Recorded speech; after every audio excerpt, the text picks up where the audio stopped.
It had been her last cabinet under David Cameron, the last of 215 to be precise. But as she left today, she first headed in one direction, then another. Perhaps a metaphor for the sharp turn this Remain supporter will now have to make.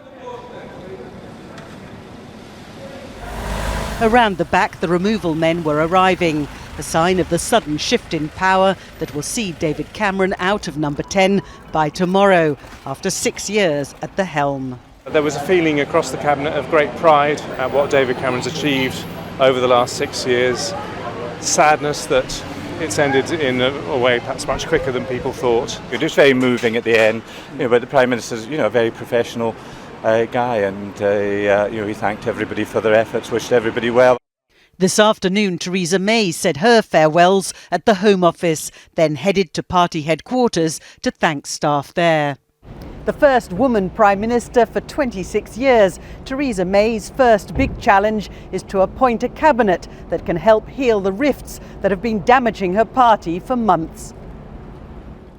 Among those whom she may have to reach out to are Michael Gove and Andrea Leadsom, the Leave campaigners whose leadership bids imploded. You're hoping that you might get a position in government? Do you think you'll keep a ministerial post? We'll leave that to the Prime Minister, I think.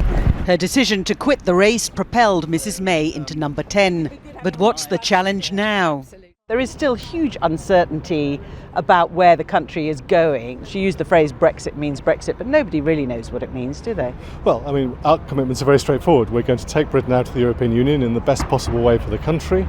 We're going to carry on with the agenda of one nation conservatism and compassionate conservatism we were elected on a year ago, and we're going to continue to work to improve the situation in our economy.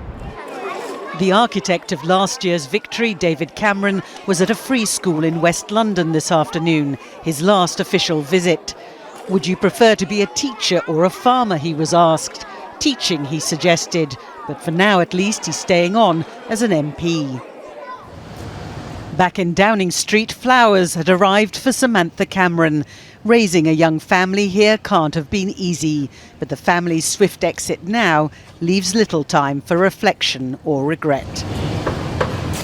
Libby Wiener, News at 10, Westminster.